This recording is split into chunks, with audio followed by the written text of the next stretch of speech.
Hello students, welcome to गुरु शिष्य academy. बच्चों, last lecture में मैंने आपको इक्विवेलेंट वेट पार्ट 1 में equivalent weight of ion, equivalent weight of element सिखाया था। आज के इस लेक्चर में मैं इक्विवेलेंट वेट ऑफ सॉल्ट आपको निकालना सिखाऊंगा। इक्विवेलेंट वेट ऑफ सॉल्ट निकालने के लिए हमारे पास n फैक्टर जो होता है वो टोटल पॉजिटिव चार्ज या टोटल नेगेटिव चार्ज होता है, जैसा लेक्चर नंबर 1 में मैंने आपको बताया था। पार्ट 1 में इक्विवेलेंट वेट पार्ट 1 में मैंने बताया था कि सॉल्ट का n factor total positive charge या टोटल नेगेटिव चार्ज लिया जा सकता है। तो यहां पर मैंने कुछ एग्जांपल्स आपको दिए हैं। देखिए, इसमें ये सॉल्ट्स के एग्जांपल हैं। मैं इनका n फैक्टर और इक्विवेलेंट वेट कैसे आएगा वो निकालना बताता हूं।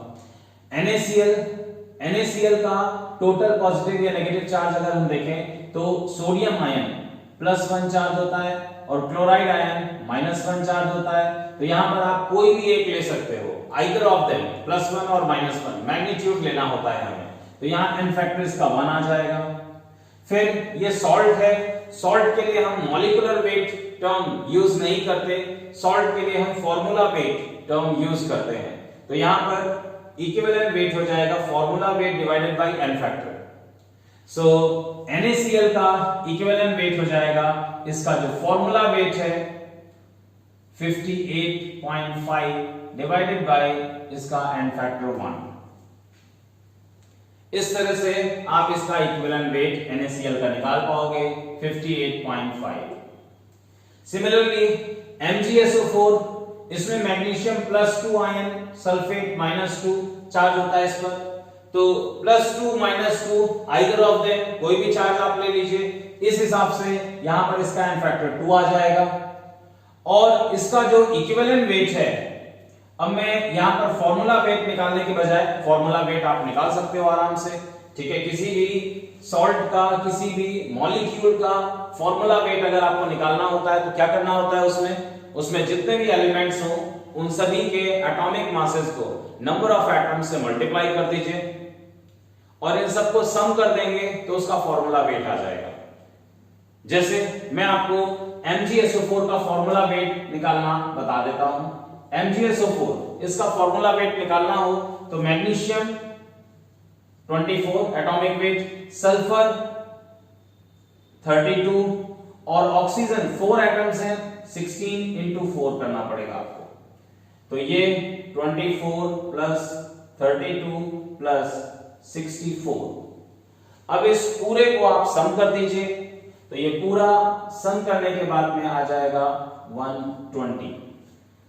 ये मैग्नीशियम सल्फेट MgSO4 का फॉर्मूला वेट आ जाएगा।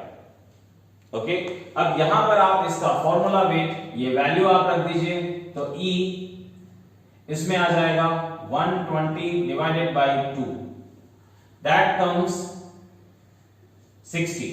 So 60 is equivalent weight of MgSO4.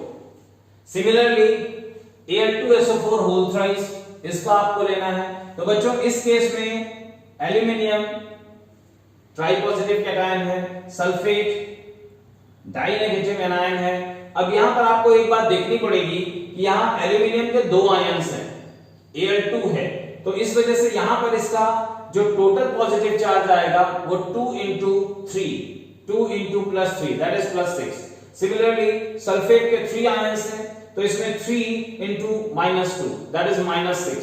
So you can take either of them, +6 और -6 मैग्नीट्यूड लेना है आपको, तो आप यहां पर मैग्नीट्यूड ले लीजिए, इट्स 6।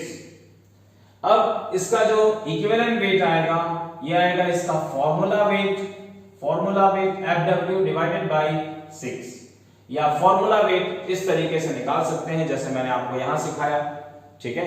और फिर उसके बाद इसका इक्विवेलेंट वेट आप कैलकुलेट कर पाएंगे। इसी तरह से अब ये देखिए, अभी तक ये 3 एग्जांपल मैंने जो लिए हैं वो बाइनरी सॉल्ट के हैं, लेकिन यहां पर ये कॉम्प्लेक्स आ जा रहे हैं। यहां पर ये एक से ज्यादा कैटायन आ जाएंगे या एक से ज्यादा एनायन आ जाएंगे। तो ऐसे में हमें क्या करना होता है, इस तरह के एग्जांपल्स में हमें जितने भी कैटायंस हों उन सभी का पॉजिटिव चार्ज ऐड करके n फैक्टर लेना होता है, या जितने भी एनायंस हों उन सभी का नेगेटिव चार्ज ऐड करके n फैक्टर लेना होता है। दैट इज सभी कैटायंस का पॉजिटिव चार्ज ले लीजिए या जितने भी एनायंस हैं उनका नेगेटिव चार्ज ले लीजिए, ये n फैक्टर हो जाएगा। तो इस हिसाब से देखा जाए तो यहां पर 1 potassium plus 1 magnesium plus 2, n factor will be 3।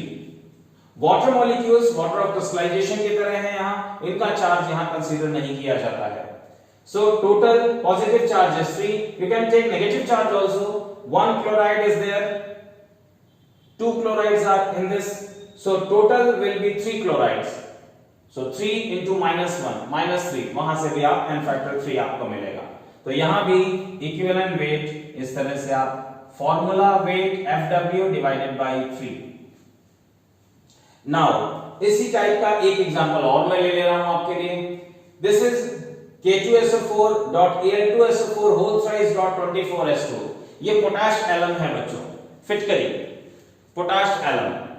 तो आप इसका n फैक्टर निकालना चाहते हैं, इक्विवेलेंट वेट निकालना चाहते हैं, इसके लिए देखिए इसमें 2 पोटेशियम आयंस हैं, सो 2 into +1, यहां 2 पोटेशियम आयंस हैं 2 into +1, और यहां पर 2 एल्यूमिनियम आयंस हैं 2 into +3, सो 2 into +1 +2 2 into +3 +6, दोनों को ऐड कर दीजिए +8, so this comes 8.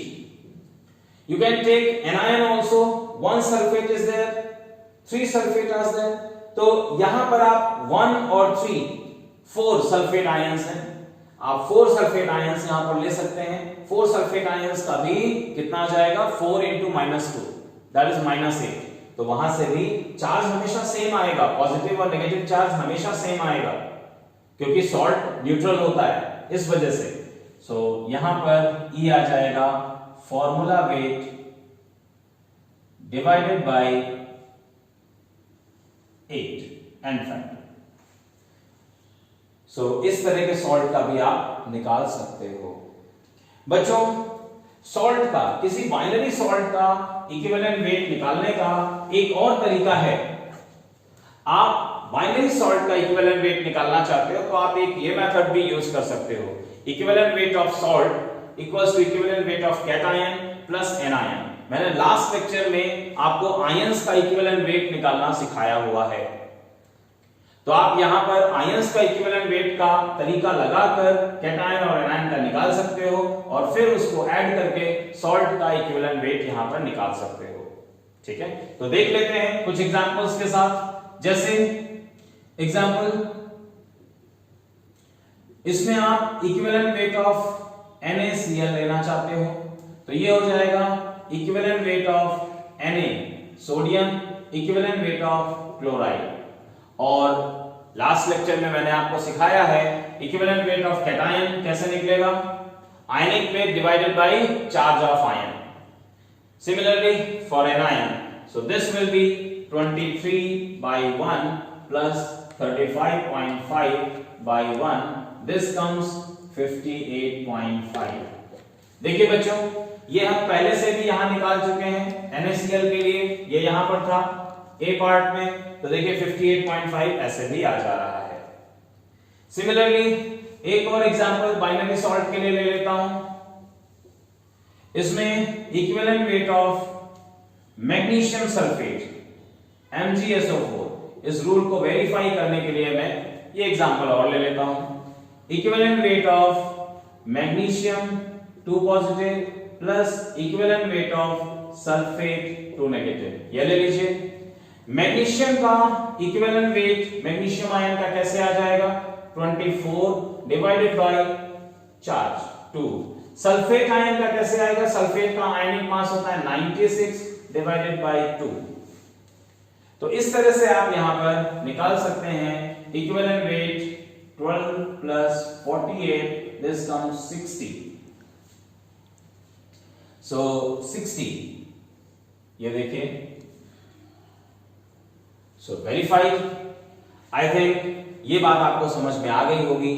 बच्चों ये जो बाइनरी सॉल्ट का फॉर्मूला हमने यहां पर यूज किया है, इस फॉर्मूले का एक्सटेंशन, इस ट्रिक का एक्सटेंशन और जगह पे मिलता है। इसको आप कैसे समझ सकते हो, जैसे अगर हमें इक्विवेलेंट वेट किसी मेटल ऑक्साइड का चाहिए हो, जनरल मेटल ऑक्साइड जैसे sodium oxide, magnesium oxide, calcium oxide, कोई भी ले लीजिए।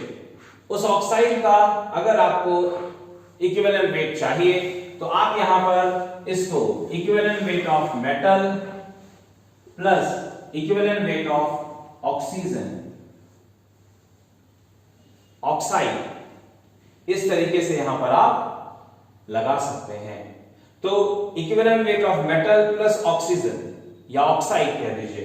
तो यहां पर इक्विवेलेंट वेट ऑफ मेटल को आप मान लीजिए, सपोज कर लीजिए ये x है, और ऑक्सीजन, एलिमेंट ऑक्सीजन का इक्विवेलेंट वेट हमने आपको फर्स्ट लेक्चर में, दैट इज पार्ट 1 में हमने बताया हुआ है, इट वाज 16/2, दैट कम्स 8, और ये स्टैंडर्ड भी रहता है तो आप यहां डायरेक्टली इसको लिख सकते हो x + 8। So equivalent weight of metal oxide x + 8 लिखा जा सकता है।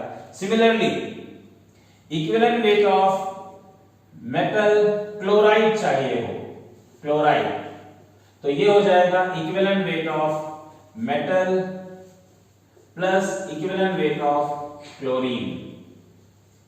ये यहां से x प्लस इसका 35.5 आता है। ऐसा आप equivalent weight of metal chloride के लिए कर सकते हो।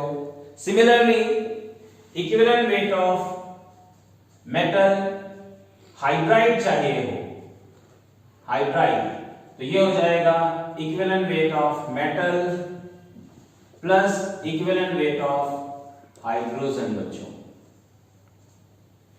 सो दिस कम्स x + 1।